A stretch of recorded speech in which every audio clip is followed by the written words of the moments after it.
Hello guys, welcome to Target Study IQ. आज हम बात करने वाले हैं स्टेट गवर्नमेंट राज्य सरकार पार्ट 2 क्लास 17। आज हम बात करेंगे पब्लिक अकाउंट्स कमेटी के सदस्यता, 8वीं अनुसूची की भाषाएं, अंतर राज्य जल विवाद, राष्ट्रीय पार्टी इलेक्शन और भारत के प्रथम चुनाव आयुक्त आदि के बारे में। तो शुरुआत करते हैं। आज का पहला सवाल है, निम्नलिखित राज्यों में से किस भारतीय राज्य की राजभाषा अंग्रेजी है? Which of the following states has English official language of the Indian state? तो इसका सही आंसर हो जाएगा नागालैंड। तो नागालैंड भारतीय राज्य की राजभाषा अंग्रेजी है। इसकी राजधानी क्या है? तो इसकी राजधानी है आपकी कोहिमा। और इसके सबसे बड़े अगर राज्य की बात करें तो क्या हो जाएगा? दीमापुर। तो दीमापुर इसका सबसे बड़ा राज्य हो जाएगा। अगले सवाल की बात करते हैं। अगला सवाल है, संघ राज्य की प्रमुख विशेषता है the main feature of the union state is. तो इसका सही आंसर क्या हो जाएगा? इसका सही आंसर हो जाएगा ऑप्शन नंबर सी, शक्ति पृथक्करण का सिद्धांत, प्रिंसिपल ऑफ पावर प्रोसेसिंग। तो संघवाद में वह प्रकार का राज संचालन है जिसके अंतर्गत विभिन्न राज्य एक संविदा द्वारा संघ की स्थापना करते हैं। इसके अनुसार एक संघीय सरकार और राज्यों के बीच विभिन्न इकाइयां होती हैं। तो क्या होता है? सेपरेट पावर्स होती हैं।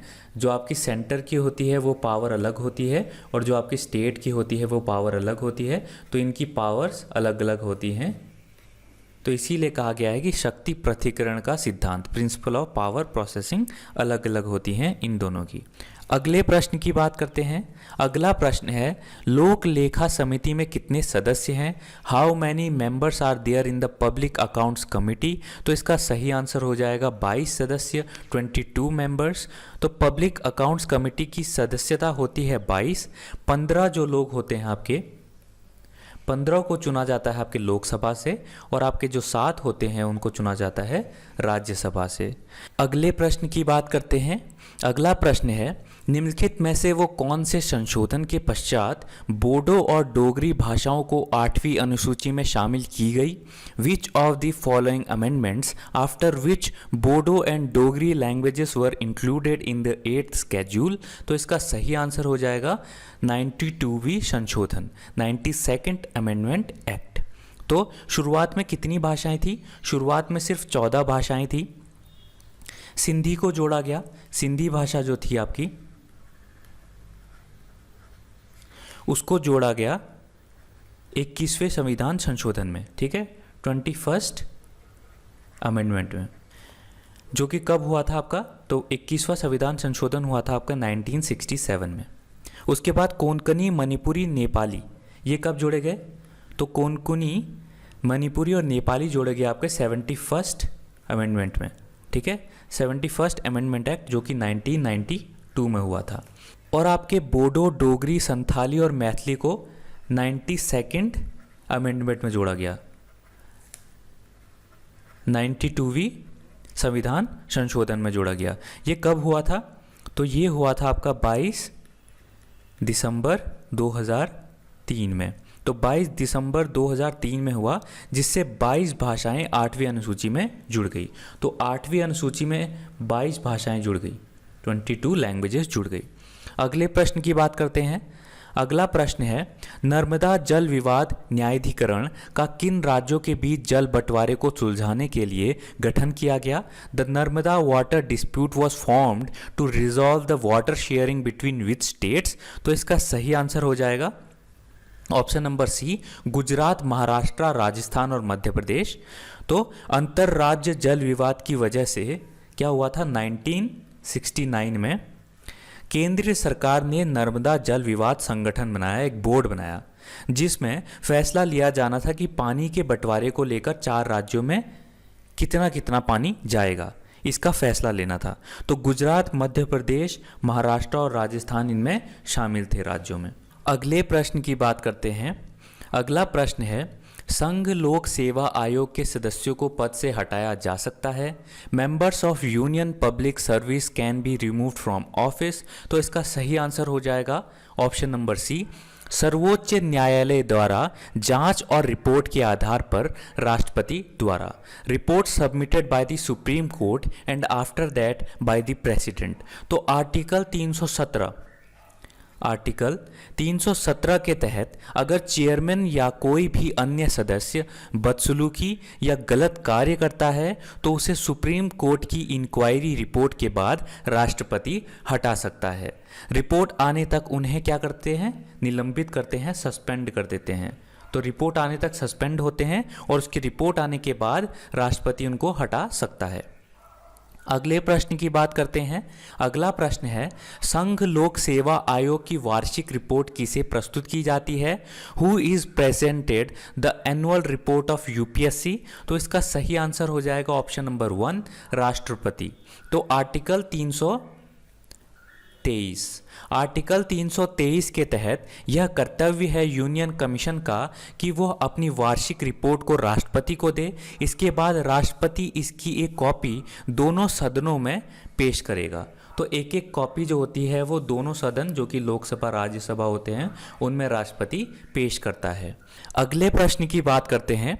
अगला प्रश्न है, राष्ट्रीय राजनीतिक दल वह होता है जिसने डैश में पड़े कुल मतों का 6% प्राप्त कर लिया हो। Is the national political party one who has obtained 6% of the total votes in dash?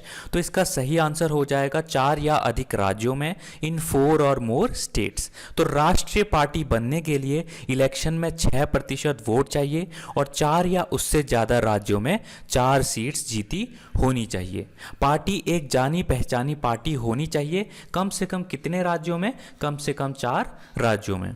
अगले प्रश्न की बात करते हैं। अगला प्रश्न है, भारत में मतदान की आयु सीमा को 21 वर्ष से घटाकर 18 वर्ष कब किया गया? When was the voting age limit reduced from 21 years to 18 years in India? तो इसका सही आंसर हो जाएगा 1988। तो 61वां जो आपका संविधान संशोधन हुआ था, 61 कॉन्स्टिट्यूशनल जो अमेंडमेंट हुआ था आपका, ने वोट करने की उम्र को 21 से 18 कर दी। 61वां संविधान संशोधन 1988 में हुआ था। 1988 में हुआ था। इसको लागू किया गया था अनुच्छेद 326 को संशोधित करके। तो अनुच्छेद 326 को संशोधित किया गया था इसको लागू करने के लिए। अगले प्रश्न की बात करते हैं। अगला प्रश्न है, भारत में मुख्य निर्वाचन आयुक्त का कार्यकाल कितना होता है? The tenure of the chief election commissioner in India is? तो इसका सही आंसर हो जाएगा 6 वर्ष अथवा 65 वर्ष की आयु तक जो भी पहले हो, up to the age of 6 year और 65 years whichever is earlier. तो उच्च निर्वाचन आयुक्त जो आपके चीफ इलेक्शन कमिश्नर होते हैं और बाकी जो आपके इलेक्शन कमिश्नर्स होते हैं उनकी जो होती है 6 साल तक या 65 साल होने तक अपने पद पर वो बने रह सकते हैं। वह अपना इस्तीफा किसको देते हैं? तो वह अपना इस्तीफा देते हैं आपके राष्ट्रपति को, प्रेसिडेंट को। अगले प्रश्न की बात करते हैं। अगला प्रश्न है, भारत में प्रथम आम चुनाव किस वर्ष किए गए थे? The first general elections in India where held in which year? तो इसका सही आंसर हो जाएगा 1951 से 52। भारत में प्रथम आम चुनाव 1951 से 1952 तक हुआ था। यह पहला इलेक्शन था आज़ादी के बाद और हमारे संविधान के अंतर्गत इलेक्शन कराए गए थे। अगले प्रश्न की बात करते हैं। अगला प्रश्न है, चुनाव के समय किसी चुनाव क्षेत्र में चुनाव प्रचार कब बंद करना होता है? When is the election campaign to stop at the time of election? तो इसका सही आंसर हो जाएगा ऑप्शन नंबर सी, मतदान प्रारंभ होने से 48 घंटे पहले, 48 hours before the commencement of voting. अगले प्रश्न की बात करते हैं। अगला प्रश्न है, भारत के पहले चुनाव आयुक्त थे India's first election commissioner was? तो इसका सही आंसर हो जाएगा option number D, Sukumar Sen. Sukumar Sen पहले चीफ इलेक्शन कमिश्नर थे जिन्होंने 21 मार्च 1950 से 1958 तक अपना कार्यकाल संभाला। उनके पद के दौरान 2 बार चुनाव हुए, एक तो हुआ आपका 1951 से 52 तक और दूसरा हुआ था 1957 में। अगले प्रश्न की बात करते हैं। अगला प्रश्न है, निम्नलिखित में से कौन सा कार्य निर्वाचन आयोग के कार्य क्षेत्र में नहीं आता है? Which of the following works does not come under the function of the election commission? तो इसका सही आंसर हो जाएगा भारत के प्रधानमंत्री का चुनाव करना, electing the prime minister of India. तो भारत निर्वाचन आयोग एक स्वायत्त संवैधानिक प्राधिकार है जो राष्ट्र और राज्य में भारत में चुनाव प्रक्रियाओं के संचालन के लिए उत्तरदायी होता है। यह निकाय लोकसभा, राज्यसभा, राज्य विधानसभा, राज्य विधान परिषद और देश के राष्ट्रपति और उपराष्ट्रपति के कार्यकालों के चुनाव का संचालन करता है।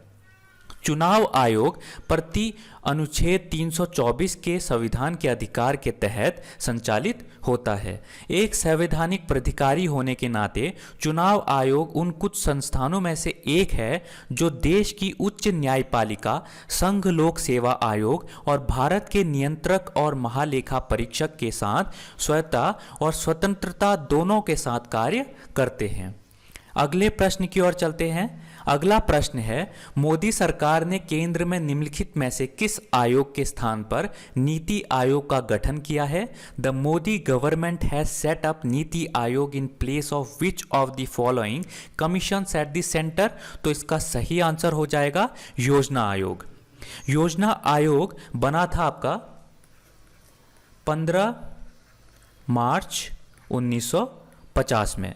नीति आयोग कब बना? नीति आयोग बना आपका 1 जनवरी 2015। नीति आयोग को आपके योजना आयोग से ही चेंज करके नीति आयोग बनाया गया। ठीक है, दोनों के अध्यक्ष होते हैं, हेड होते हैं आपके प्रधानमंत्री। तो गाइस, ये थे आज के टोटल 15 क्वेश्चंस। अगर आपको ये पसंद आए तो प्लीज़ लाइक कीजिए, शेयर कीजिए, सब्सक्राइब कीजिए। Thank you so much and God bless you all.